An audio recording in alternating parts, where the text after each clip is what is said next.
Hello दोस्तों, आप सभी का हमारे चैनल पे स्वागत है।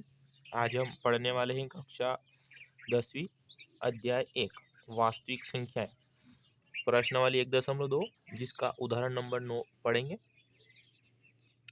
सिद्ध कीजिए कि √3 एक अपरिमेय संख्या है। √3 क्या एक अपरिमेय संख्या है। तो माना कि √3 एक परिमेय संख्या है, यानी आपको इसकी विपरीत मानना है। क्या करना है? विपरीत मानना है। और जो भी परिमेय संख्या होती है वो किस रूप में होती है? a/b के रूप में। अगर a/b के रूप में होती है तो बराबर में √3 भी क्या होगा?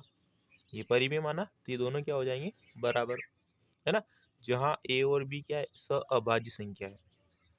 अब सहअभाज्य संख्या क्या होती है? जिसका गुणनखंड केवल एक आता है। क्या होता है? एक। ठीक है, अब लिखिए दोनों पक्षों में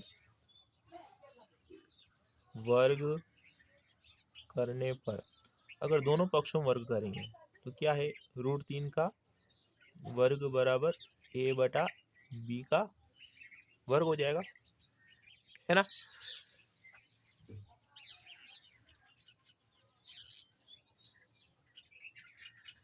अब देखिए, अगर अपन √3 का वर्ग है तो वर्ग हटाएंगे तो रूट हट जाएगा, तो बचेगा क्या?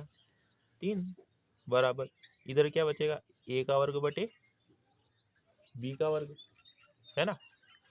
अब b का नीचे तो इसको इधर पक्षांतर करिए तो क्या होगा? 3b का वर्ग बराबर इधर क्या बचेगा? a का वर्ग। अब 3 को नीचे भेज दे तो b वर्ग बराबर a वर्ग बटे में क्या हो जाएगा?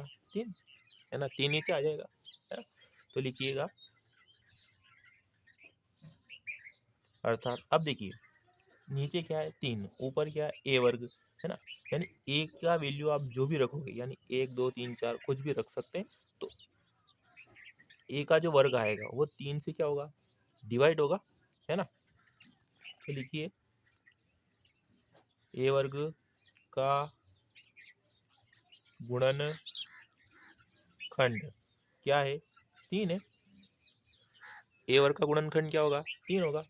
अगर a वर्ग 3 से का गुणनखंड 3 है, क्योंकि a का b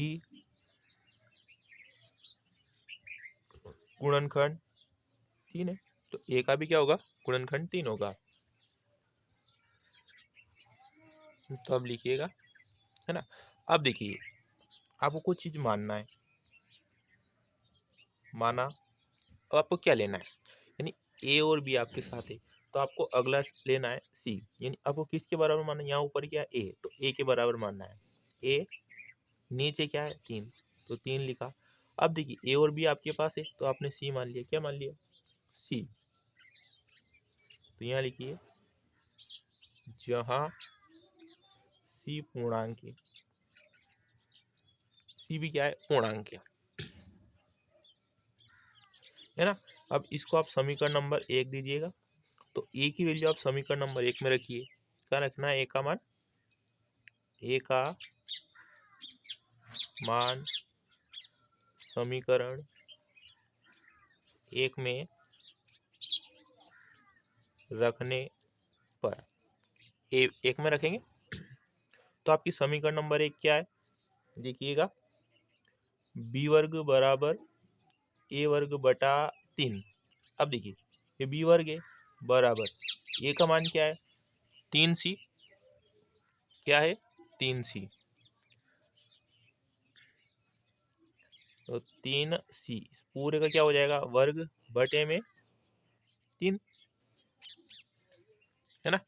अब देखिए ये b वर्ग है बराबर 3 को ऊपर 2 बार लिखें, 3 गुणा 3। अब देखिए c है तो c का वर्ग बटे में क्या बचा अपने पास? 3। अब 3 से 3 कट गया, है ना। तो क्या बचेगा?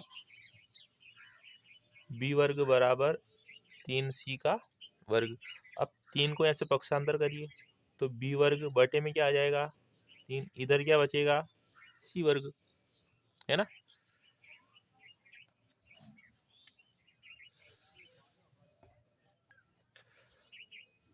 अब देखिए ये b वर्ग है किससे विभाजित होगा? 3 से। तो लिखिए अर्थात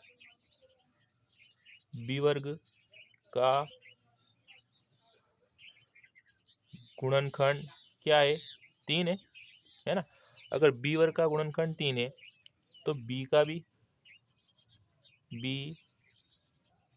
भी गुणनखंड 3 होगा। क्या होगा? 3, है ना।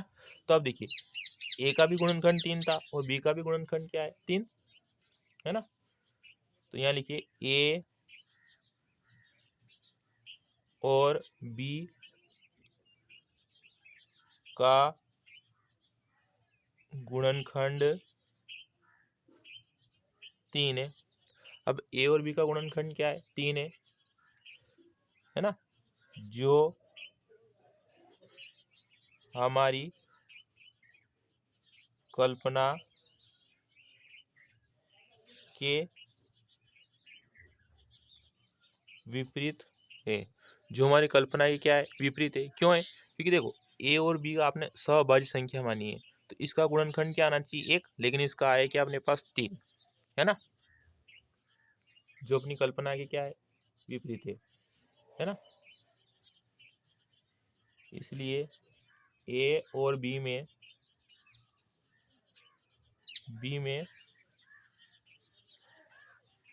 एक के अतिरिक्त कोई उभयनिष्ठ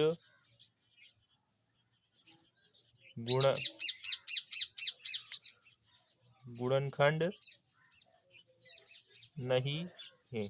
अब इसमें एक के अतिरिक्त उभयनिष्ठ गुणनखंड नहीं होगा, है ना। तो अतः ये अपना क्या था? √3 ना। तो अतः √3 एक अपरिमेय संख्या है। ठीक है दोस्तों, √3 क्या होगा? एक अपरिमेय संख्या है। ठीक है, ये आपका उदाहरण नंबर 9 कंप्लीट हो गया। अगर आपको हमारा वीडियो अच्छा लगे तो वीडियो को लाइक, शेयर और सब्सक्राइब करना ना भूलें ताकि आगे आने वाली वीडियो सूचना आपको समय पर प्राप्त हो सके।